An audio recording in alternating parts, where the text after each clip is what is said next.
네, 6월 3일 북한 뉴스 브리핑 시작하겠습니다. 오늘은 최근 조선노동당 규약 개정과 관련해 집중적으로 분석하는 시간으로 좀 준비를 했는데요. 어제 방송에서 저희가 김정은 총비서 아래 대리인이라는 제1비서가 신설됐다 이런 내용을 좀 전해드렸었는데 이후에 당 규약 개정과 관련된 내용이 추가로 나왔습니다. 2일 연합뉴스 보도였죠. 예, 연합뉴스가 대북 소식통을 인용해서 보도했습니다. 제 추측으로는, 개인적인 추측으로는 국정원이 됐든 정부 관계부처가 됐든 정부 쪽에서 주요 소스가 흘러나온 것 아닌가 이렇게 혼자 상상을 해봤어요. 네네. 이런 자료는 대북 매체들이나 또 탈북민 분들 단독으로 입수하기가 좀 어려운 수준입니다. 북한에 대해서 공부를 하시는 분들 또 연구하시는 분들은 이번 소식을 아주 주의 깊게 분석하셔야 할 것 같아요. 네, 그러면 이 변경된 당 규약을 순서대로 하나씩 좀 살펴봤으면 좋겠습니다. 먼저 이 김일성, 김정일에 대한 우상한 문장이 크게 늘어난 반면에 김정은 자신에 대한 내용은 좀 많이 축소가 됐어요. 예, 내용상으로는 그렇습니다. 먼저 그 조선노동당의 본질, 이 당이 왜 존재하느냐 관련해서는 김일성 김정일주의 당이다. 네. 온 사회의 김일성 김정일주의화를 당의 최고 강령으로 삼는다. 이런 점을 다시 강조했습니다. 강령이라는 말은 그러니까 가장 처음에 오는 기본이 되는 줄거리 뭐 이런 정도로 이해를 하시면 되고요. 네. 그러면서 경애하는 김정은 동지는 뭐뭐뭐뭐 하고 조선노동당과 조선인민의 위대한 영도자다. 이 문구를 뺐어요. 그래서 김정은 이 이름 석자는 나오지 않지만 네. 수반이라는 개념을 대거 사용하고 있습니다. 수반이라는 말은 우리가 반 나눈다고 하잖아요. 네네네. 무리를 이렇게 짓는 거. 거기에 네. 이제 머리 숫자를 붙이는 건데 이렇게 집단, 조직의 우두머리다 뭐 이런 단어예요. 그래서 문구를 보면 그 조선노동당은 위대한 수령들을 영원히 높이 모시고 수반을 중심으로 하는 전위부대다 이런 식으로 정리를 했어요. 네. 그리고 규약에 보면 수반은 당 총비서다. 그렇게 김정은의 지위를 간접적으로 서술을 했습니다. 네, 그 민족해방 민주주의 혁명 과업이라는 이 표현도 좀 삭제가 됐다고 하죠. 예, 이 부분 때문에 어제 밤에 머리 복잡하신 네. 분들 많았을 거예요. 저기 경기도 동쪽에 네네. 백두인 기다리고 계신 분들 아마 밤잠 좀 설치셨을 텐데 조선노동당의 목표와 관련된 겁니다. 조선노동당이 반드시 해야 할 일이 뭐냐 이런 네. 부분인데요. 기존 규약에서는 네네. 공화국 북반부에서는 네. 사회주의 강성국가를 건설하고 네. 전국적 범위에서는 민족해방 민주주의 혁명 과업을 수행한다 뭐 이런 식으로 규정이 돼 있었어요. 네네. 공화국 북반부는 북한을 의미하는 거고 그렇죠. 전국적 범위라는 건 결국 이제 한국, 네네. 그들 말로는 남조선이죠. 이번에 규약에서는 민족해방 민주주의 혁명과업 이 단어가 삭제됐습니다. 대신에 네. 공화국 북반부에서 부강하고 문명한 사회주의를 건설, 또 전국적 범위에서 사회의 자주적이며 민주주의적인 발전 실현, 이렇게 표현을 바꿨고요. 네네. 뭐 최종 목적은 공산주의 사회 건설이다. 이것은 다시 확인을 했습니다. 그러면 드디어 이 조선노동당 규약에서 영어 약자로 NLPDR이라고 하는데 NLPDR이 폐기된 건가요? 그렇게 보면 될 것 같습니다.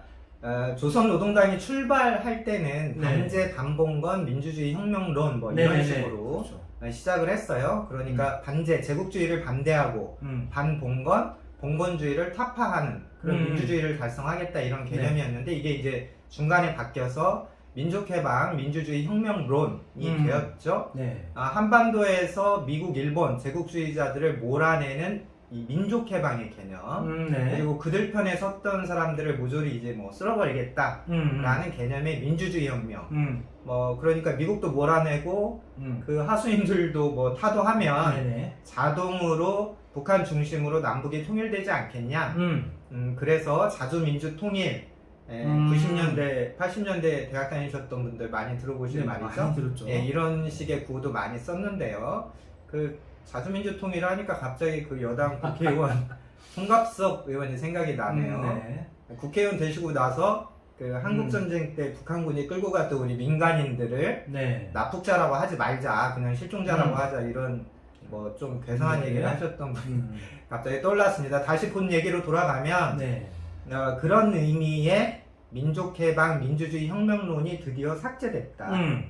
또 물론 네네. 뭐 내일 모레 다시 뭐 당규약 또 개편해서 아, 네. 이 문구 뭐 다시 넣어도 이상할 건 없습니다. 네네. 하지만 이 10글자 조합의 단어가 삭제된 것은 일단 여러 가지 의미로 해석이 가능합니다. 네. 대신 만드는 그 규약에는 사회의 자주적이며 민주주의적인 발전 실현 우리가 중국 그 대도시 네네네. 역전 로터리 앞에 보면 이렇게 써붙여 있는 그런 구호 같죠? 네네, 그런 구호죠. 북한이 네. 좀 하는 말로는, 노동당이 하는 말로는 조금 어색합니다. 이 민족해방이라는 개념이 오랫동안 노동당이 애지중지 가지고 있었던 그 혁명 이론인데요. 그렇죠. 남한의 인민을 미제국주의자들의 손아귀에서 자기들이 해방시키겠다는 개념입니다. 자기들은 이미 해방이 되어서 자주적으로 살고 있으니까 네. 뭐 남조선 인민을 고려해서 이런 얘기를 해왔던 거죠. 사실 이 민족해방 개념이 정말 오랫동안 네. 노동당의 입장에서 또 김정은의 입장에서 보면 사실 적지 않은 부담이 됐어요. 그러니까 우리가 남조선 인민을 해방시킨다, 책임진다 이런 말이 네. 좀 기본 논리에서부터 충돌을 하죠. 네네. 북한 주민들이 이런 말씀을 하십니다. 남조선이 미제의 식민지인데 네. 어떻게 우리보다 잘 사냐? 그니까요. 도대체 누가 누구를 해방시켜주냐? 이런 얘기도 많이 돌았고요. 예를 들자면 그 김정은 위원장이 네. 뭐 남조선 대통령을 만나서 네. 뭐 트럼프 대통령이랑 좀 자리를 좀 만들어 달라. 또 트럼프 대통령이 뭐 트위터로 이렇게 만나자 이러니까 또 뭐 쪼르르 달려 나가고 사진 찍고 돌아오고 이런 걸 보면 네.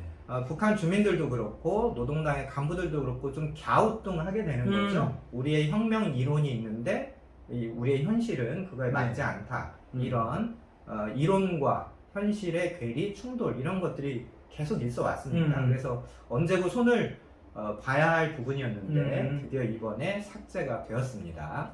네, 이종석 전 통일부 장관이시죠. 이분이 북한이 더 이상 통일을 지향하지 않는다 이런 분석을 좀 내놨는데 당 규약 개정에서 뭐 통일과 관련된 입장이 변화가 있을까요? 예, 이종석 박사님 통일부 장관도 하셨고요. 그 조선노동당 연구하셔가지고 학위 받으신 분이에요. 그쪽 전문가라고 볼 수 있는데 네.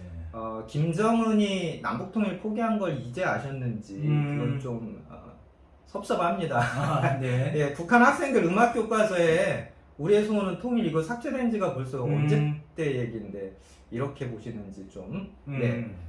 통일 얘기 잠깐 해볼까요? 네. 남북이 통일을 하려면 아주 거칠게만 말씀드리겠습니다. 전쟁을 하거나 투표하는 네. 방법밖에 생각나는 게 없는데 네네. 뭐 유엔에 가서 우리 통일시켜주세요 이렇게 할 수는 없잖아요. 안 되죠. 네. 그러면 북한이 전쟁을 시작해서 한국을 완전히 지배하는 네. 그런 전쟁 방식의 통일 이건 뭐 누가 봐도 좀 말이 안 되고 그렇죠. 현재 국력 격차로 보면요. 그럼 전쟁 빼고 남북이 투표를 해서 뭐 남북 모두가 전 국민이 투표를 하든 인구 비례로 뭐 대의원을 만들어서 투표를 하든 네. 뭐 하다못해 동일 투표 인수를 만들어서 뭐 저쪽 5만 명 이쪽 5만 명 뭐 이렇게 하든 간에 네네. 결국 이제 문재인 대통령하고 김정은 위원장 놓고 선택하자. 그럼 누가 선택이 되겠습니까? 결과가 너무 뻔하죠. 예, 북한에서조차 누가 김정은을 또 찍겠습니까? 완전한 자유선거라는 말이죠. 네. 조선 노동당 입장에서 보면 네. 이미 1990년대 경제난 때부터 또 구체적으로는 2000년 김대중 대통령의 평양 방문을 수용했을 때부터 네네네. 자기들이 통일을 주도한다 뭐 이런 걸 포기했다고 봐야 합니다. 그렇다면 통일의 안으로는 한국이 주도하는 통일밖에 남지 않는 건데 네네. 이것을 또 조선노동당이 동의할 리가 없고요. 결국 김정일 시대부터 통일보다는 네. 체제 유지, 권력 유지를 조선노동당의 상위 개념으로 놓게 되었습니다. 결국 뭐 내 자리, 내 기득권만 지키면 된다 이런 개념인데요. 김정은 시대에도 마찬가지고요. 네네. 그러면 이번에 당 규약 네. 개정된 자구를 놓고 보면 네. 사실은 통일을 포기했네 안 했네 이런 말 할 근거는 없습니다. 네. 예, 규약을 보면 네네. 뭐 우리 민족끼리 자주 평화 통일 민족 대단결 이런 그 레퍼토리는 좀 없어졌어요. 네네. 하지만 네. 개정 안에 보면 글자 수만 놓고 보더라도 거의 2배가 늘었습니다. 예를 들면 뭐 통일전선 강화, 네. 조국의 통일 발전과 뭐 융성 번영, 네. 또 남조선에 대한 미국의 정치 군사적 지배 청산, 네. 민족자주, 네. 민족 대단결 다 나옵니다. 음. 계속요. 그리고 또 조국의 평화 통일을 앞당기고 민족의 공동 번영을 이룩하기 위하여 투쟁한다. 이런 것들 네. 조선 노동당의 사명으로 계속 제시가 되고 있고요. 이런 식으로 마무리가 되고 있습니다. 그래서 자구만 놓고 보면 이번 당규약 개정의 자구만 놓고 보면 뭐 분량상으로는 네. 통일 목표를 계속 강조하고 있다. 말로는 여전히 통일 얘기를 하고 있다. 이렇게 해석을 해야 될 것 같습니다. 네, 김정일이 만들었던 이 통치 구호죠. 이 성군 정치. 이 성군 정치가 이번 개정안에서는 완전히 사라졌다죠. 예. 성군 정치라는 것이 그 네. 통치 논리로 보면 북한이 개발한 논리 중에 사실 가장 저급한 논리예요. 뭐 물론 뭐 붉은기 사상 이런 것도 있는데 네, 그렇죠. 이런 건 그나마 좀 문학적인 그 감성이라도 좀 있지 않습니까? 성군 정치라는 말은 군대로 통치하겠다는 건데 사실 대놓고 이렇게 군사 파시스트 같은 말, 네네. 사회주의자가 사실 제일 혐오하는 게 왕정이랑 군인 정치예요. 여기에서 사회주의 혁명이 반발해서 나오는 건데 그렇죠. 통치의 기술이 설득이다, 타협이다 이런 기준으로만 놓고 보면 이 성군 정치라는 건 어찌 보면 봉건 왕정보다 더 무식한 개념입니다. 어쨌든 김정일 때는 노동당이 군대 밑에서 좀 기죽어 있었던 모습이었는데 네. 김정은 집권 이후에는 내용적으로나 형식적으로나 네. 군대가 이게 당 밑으로 다시 네, 확실하게 들어갔고요. 그런 의미에서 성군 정치라는 구호를 남겨둘 의미가 퇴색했다 이렇게 볼 수 있겠죠. 그렇다면 이제 김정일 아버지에 대한 우상화 문제가 남는데 네. 성군 정치가 아니더라도 네. 김일성 김정일주의라는 이 정식화된 명제 안에 그것 자체가 극존칭이에요. 그렇죠. 사람 이름에 주의 붙이면 우리 네. 마르크스주의, 레닌주의 이런 식으로 최고 수준의 네. 극찬 아니겠습니까? 더불어서 유은 통치도 사라졌어요. 유은 통치 이 말도요. 사실 올해가 김정은이 정권이 출범한 지 네. 독립한 지 10년 되는 해인데 네. 10년 됐죠. 예, 딱 10년 됐죠. 2012년부터니까 지금 뭐 코로나 상황 때문에 별로 그런 분위기는 못 띄우고 있는 것 같아요. 북한식 표현으로는 이제 정주년. 그렇죠. 예, 이제 유은 통치는 좀 벗어도 되는 것 아니냐 이런 판단을 내부적으로 한 것 같습니다. 네, 이제 쭉 얘기를 듣고 중간 정리를 해보면 이번 당규약 개정에서는 민족해방, 민주주의 혁명이 폐지됐고 성군정치라는 구호도 삭제가 됐고 그렇죠. 유은통치 구호도 삭제 뭐 이런 점들이 보이는데 그러면 이제 마지막으로 당 조직 부분에 대해서도 좀 정리를 좀 한번 해주시죠. 예, 어제 말씀드렸던 것처럼 김정은이 총비서고요. 그 대리인으로 제1비서직을 신설했습니다. 당 중앙위원회, 정치국 상무위원회 기능도 강화됐는데요. 네. 크게 보면 두 가지 정도가 눈에 띕니다. 첫째는 정치국 상무위원회가 네. 정치국 상무위원들이 이제 급한 중대한 문제들을 토의하고 결정하게 됐어요. 네네. 또 당과 국가의 중요한 간부들을 임명하거나 면책하거나 이런 문제를 토의할 수 있도록 그래서 정치국 상무위원들이 이제 조금 쉽게 말하면 자기 편한 대로 마음대로 효율적으로 결정을 할 수 있는 이런 것이 내용적으로 확보가 되었고요. 두 번째가 이게 더 저는 중요하다고 보는데 총비서의 위임에 따라 그러니까 김정은의 위임에 따라 정치국 상무위원 중에 누군가가 이 정치국 회의를 진행할 수 있게 됐습니다. 이게 무슨 말이죠? 그러니까 김정은이 없이 네. 정치국 회의가 열릴 수 있다. 그렇죠. 진행될 수 있다. 이런 말이에요. 이 부분에서 왜 1비서직이라고 하는 그 대리인을 놨을까? 힌트가 나오겠죠. 제1비서가 현재 누구냐? 있긴 있냐? 앞으로 누구를 앉힐 거냐? 이것은 확인된 것은 아직은 없지만 그렇죠. 제1비서가 김정은의 위임에 따라 정치국 회의를 진행할 수 있다는 개연성이 확보가 됐습니다. 사실 북한처럼 이런 경직된, 수직된 그 권력 구조에서는 굉장히 특이한 그렇죠. 전례가 없는 그런 결정으로 보여요. 당 중앙군사위원회 쪽을 살펴보겠습니다. 네네. 당 중앙군사위원장은 당연직이죠. 그래서 네. 총비서가 한다. 군사정책, 국가무력, 통솔, 군수공업 다 지도한다. 이것은 변함이 없는데 네. 좀 재밌는 구절이 추가가 됐어요. 네네. 제가 원안을 좀 읽어드리면 네. 당 중앙군사위원회는 토의 문제의 성격에 따라 회의 성립 비율에 관계없이 필요한 성원들만 참가시키고 소집할 수 있다. 정식 회의를 열지 않고 이제 김정은이 네네. 몇 명 필요한 사람들 불러다가 그게 자체가 정식 회의가 된다. 네네. 이런 말입니다. 네. 당원 교양과 관련된 문제도 개정이 되었는데요. 뭐 여전히 김일성 김정일주의라고 하는 최고 개념은 유지하지만 그 하부 개념 중에 하나였던 김정일 애국주의 교양 이 말이 삭제됐습니다. 그러니까 우리가 당원들을 어떤 커리큘럼으로 교육할 거냐 네. 이 내용에 대해서 혁명 전통 교양, 충실성 교양, 애국주의 교양, 반제 계급 교양, 도덕 교양 이렇게 5가지로 요약을 하면서 네네. 김정일 애국주의 교양이라는 말을 쏙 뺐네요. 네네. 마지막으로 조선인민군 총정치국 이야기를 네네. 드려야 될 것 같은데요.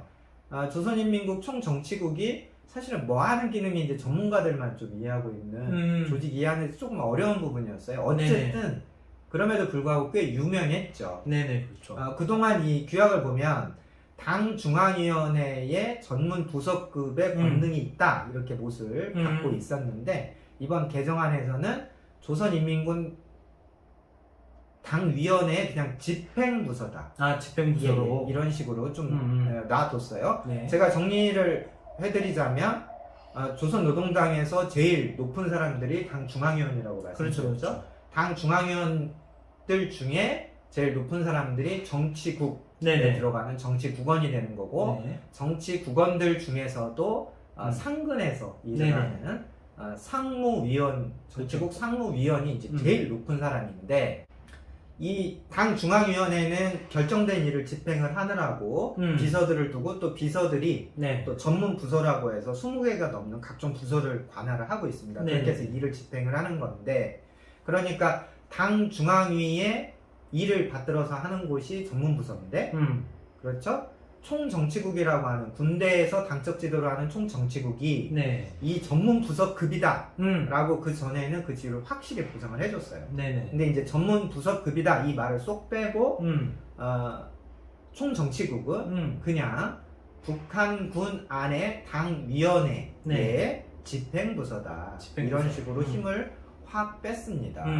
위에서 말씀드린 선군정치 구호를 삭제하는 거, 또 네. 당중앙군사위가 아무 때나 몇 명 불러다가 회의를 할 수 있는 거, 네. 그런 맥락에서 총정치국의 역할도 하락했다.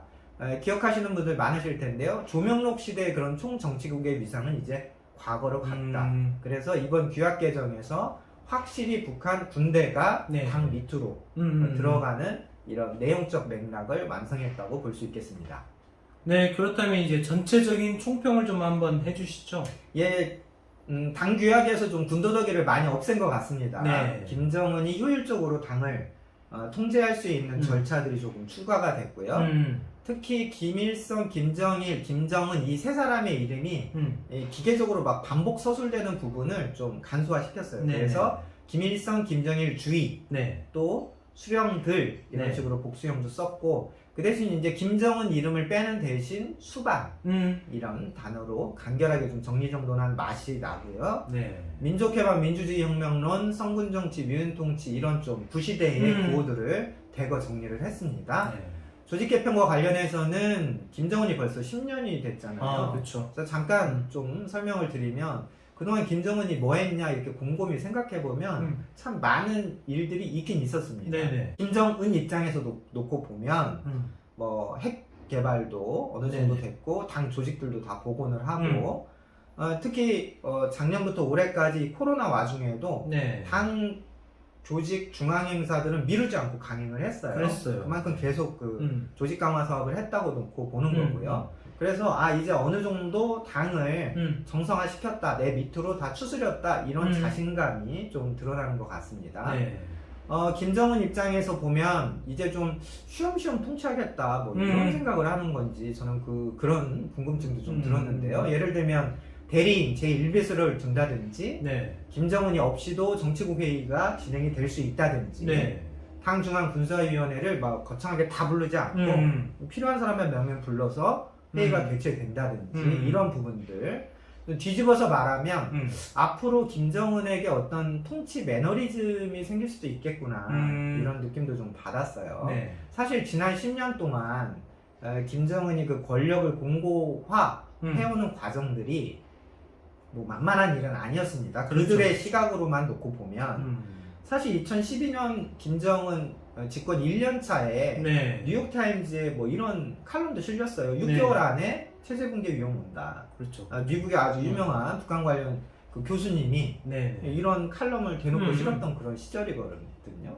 근데 지금 10년 후에 지금을 좀 음. 한번 평가를 해보면 어떤가요? 음. 첫 번째로 중국의 확고한 지지가 있었죠. 그렇죠. 예, 김정일이 죽기 전에 그 음. 뇌졸중 때문에 그 네.